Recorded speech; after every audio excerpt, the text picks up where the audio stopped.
Hey guys, it's Natasha and welcome back to my channel.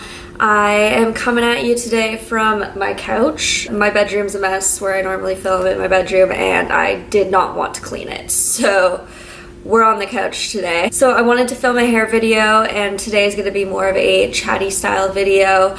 I've kind of been neglecting hair on my channel and I want to get into doing some more hair videos for you guys. So if there's anything specific that you would want to see relating to hair, whether it is like a tutorial or you just have questions about hair stuff, hair related things, leave those in the comments down below and I will definitely do those. I really want to do some more hair stuff on this channel. So yeah, let me know. So in today's video, I'm going to give you guys 5 tips and tricks on how to get really beautiful, healthy looking hair. So without further ado, I'm just going to jump right into it. So tip number 1 I have for you guys is use professional products. I cannot stress this enough. So professional products have better quality ingredients and they also have these ingredients in higher concentrations as in comparison to drugstore products. I know professional products seem really expensive and like at the first sticker shock they are a lot more money than drugstore products, but because they are more concentrated you can use less of the product and so that product is going to end up lasting you a lot longer. So in the long run they actually kind of work out to being cheaper than drugstore products, which sounds wild, I know. And I know there are a lot of really expensive professional products out there, but there are actually a lot of reasonably priced professional products out in the world. And for example, for like shampoo and conditioner, I've been using Verb products. You can buy them at Sephora and I find they're actually very reasonably priced in comparison to other professional products. So definitely do some research, check things out, read some reviews, and I'm sure there's a professional product out there for you. So another thing about drugstore products is they have a lot of fillers like waxes and silicones in them, and what that's going to do is it's going to build up on the hair and it's going to weigh down the hair and it's going to make your hair feel more greasy and make you feel like you have to wash it more often, which I'm going to talk about washing hair a little bit later, so I'll get into that. They put those ingredients in there for a reason. They put those waxes and silicones in there because they really kind of coat the hair and make it feel really soft and shiny, so it makes it feel like your hair is really healthy, but it's not actually penetrating the hair and getting some really good ingredients into the hair and actually making the hair healthier. It's more of just like a mask that's kind of masking the hair and making it look and feel healthy, although it's not really, you know. So kind of all of those reasons is kind of why you should use professional products over drugstore products. So they're going to last you longer and the ingredients in them are just a million times better for your hair. So this next part, a lot of people probably aren't going to like. This also applies for hair colors purchased at the drugstore. Those are a no-no. Even if you think it's like a really easy job, like you're just coloring your hair all over dark brown or black or whatever, the ingredients in drugstore hair color are not as good as ingredients in professional hair colors. As well, the developers in those drugstore hair colors are a lot higher than what is necessary for your hair, and what the developer does is it helps open up the cuticle. Usually products in the drugstore have, I think, around 30 volume developer in it, which nobody needs 30 volume for an all over color. That's way too high. So it's opening up that cuticle a lot more than it needs to be for that hair color to be able to penetrate. So definitely see a professional, even if you think it's a super easy job. As well, if you decide you don't want that hair color someday, a professional will know kind of what they've put on your hair. They'll know how to work with it, as professional products are generally a lot more predictable, especially like when it comes from you're black and you want to go to blonde or whatever. It's going to be a lot easier to do that if you've had professional products in your hair as opposed to drugstore products. Drugstore products are very unpredictable for when they try to lift out of the hair and do stuff like that. So definitely recommend always seeing a professional if you're going to get your hair colored. I know it's more expensive, but it's going to be a lot healthier for your hair in the long run. A professional is going to put the health of your hair absolutely first before anything. They're going to be using the lowest developer that you need for whatever you want done to your hair. They're going to be using the best products. So definitely always see a professional for hair color. It's going to be a million times better for the health of your hair.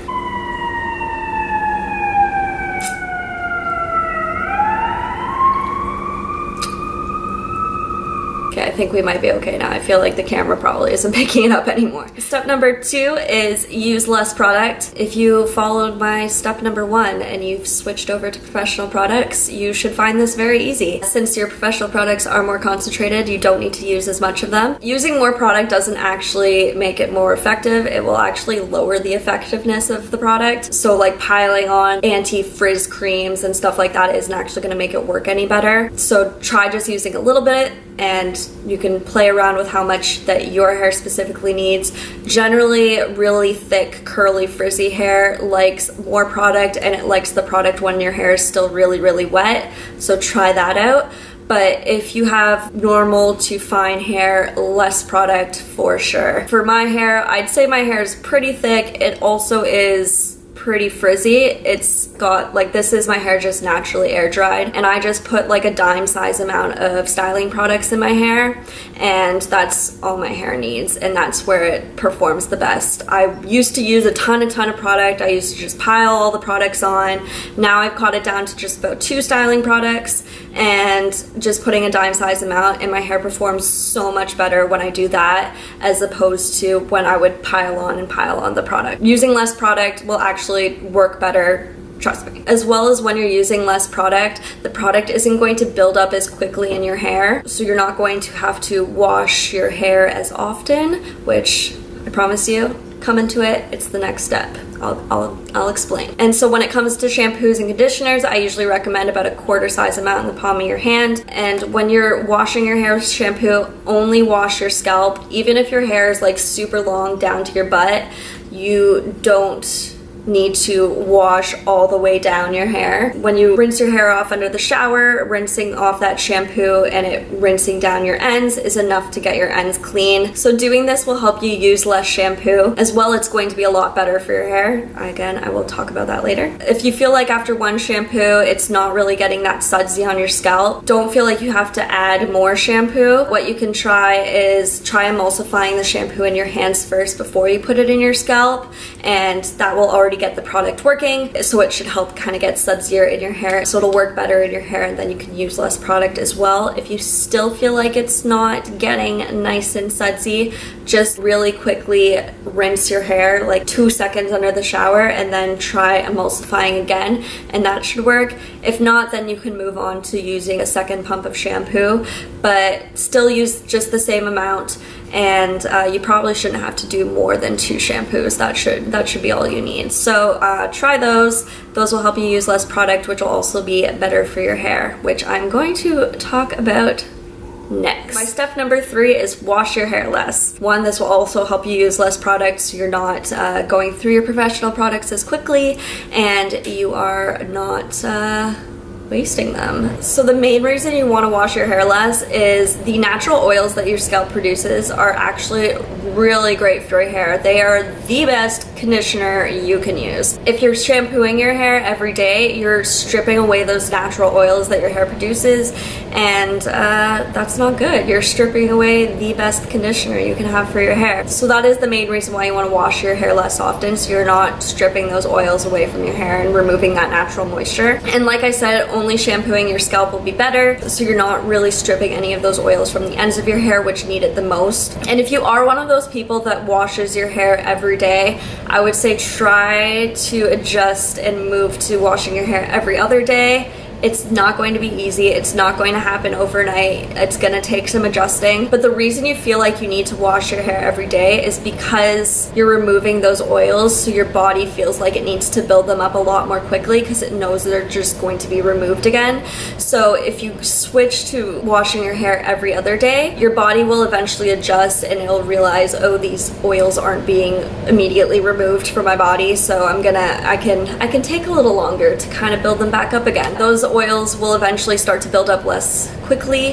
and you can spread out the time between your washes.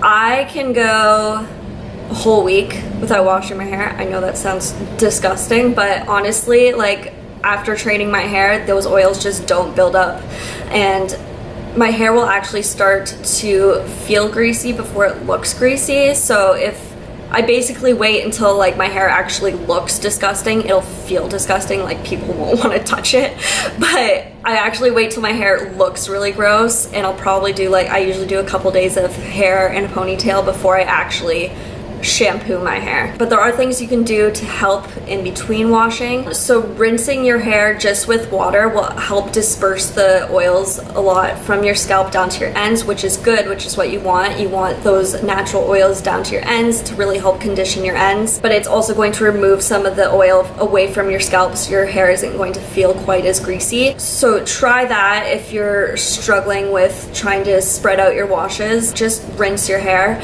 I will also put conditioner in my hair pretty much every single time.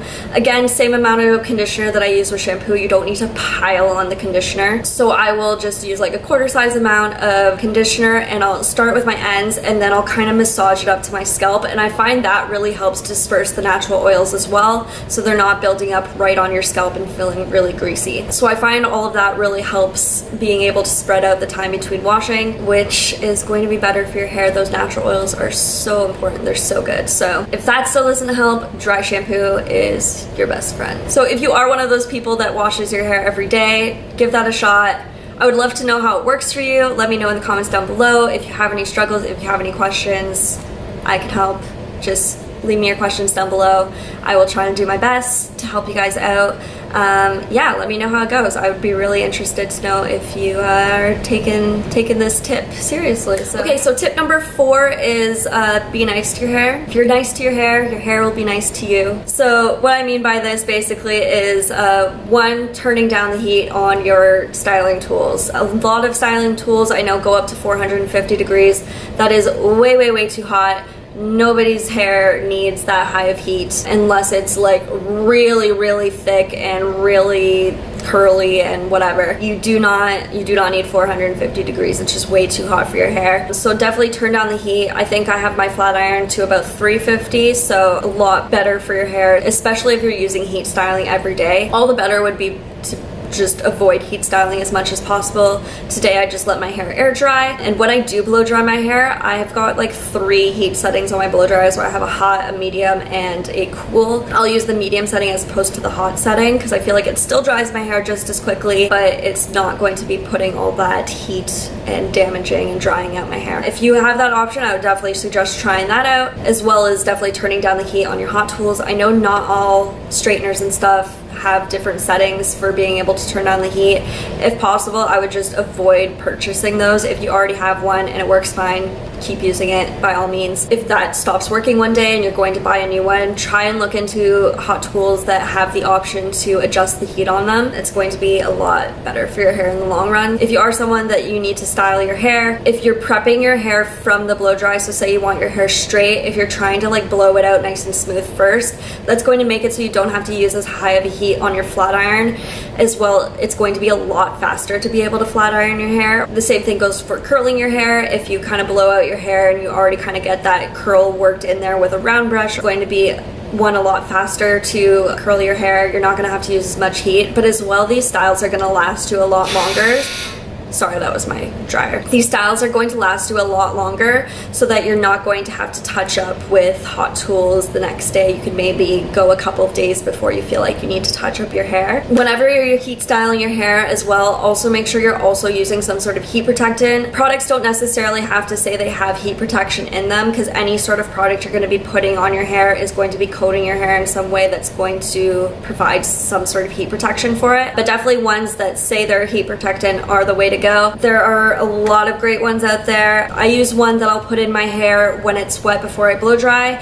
As well, I have one that I use before I do any sort of heat styling, whether it's a flat iron or a curling iron. Before my heat styling, I use the Way Memory Mist. It is fantastic. It provides heat protection, but then it also extends the life of your style, so you can go longer without having to touch up your hair. That's going to help you use less heat on your hair as well if you could go longer between stylings. I would definitely recommend trying out that product if you don't have any sort of heat protectant. That one is fantastic. I love it so much. So another way you can be nice to your hair is when your hair is wet, be really gentle with it. When hair is wet, it's more elastic. So what that means is basically the same as an elastic band. When it stretches, it goes back into into place again. And hair is elastic when it's dry as well, but it has more elasticity when it's wet. So in the same way that elastic band works, if you overstretch it, it's either going to not go back to its original form, or it's going to eventually just break. When your hair is wet, that's when you want to be the most gentle with it. So the first thing is, when you get out of the shower, don't grab your towel and just like really rough it up, because that's going to be rubbing the hairs against each other. It's going to be pulling them, and that can cause breakage. As well, even better if you can get a towel that's made specifically for wet hair.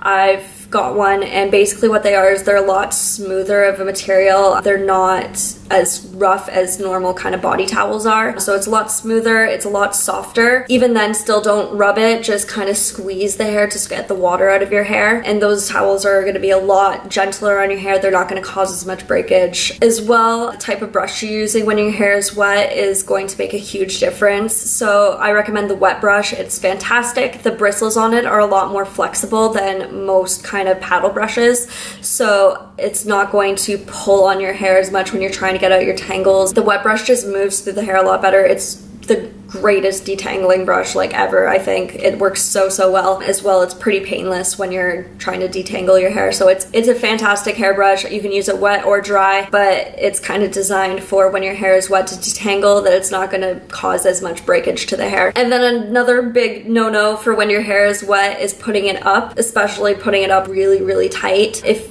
you have to, like, I would say, like, really loose, and use one of these sort of elastic bands, the ones that look like this, that are kind of spiraled. They hold the hair really well without actually pulling the hair back and stretching it.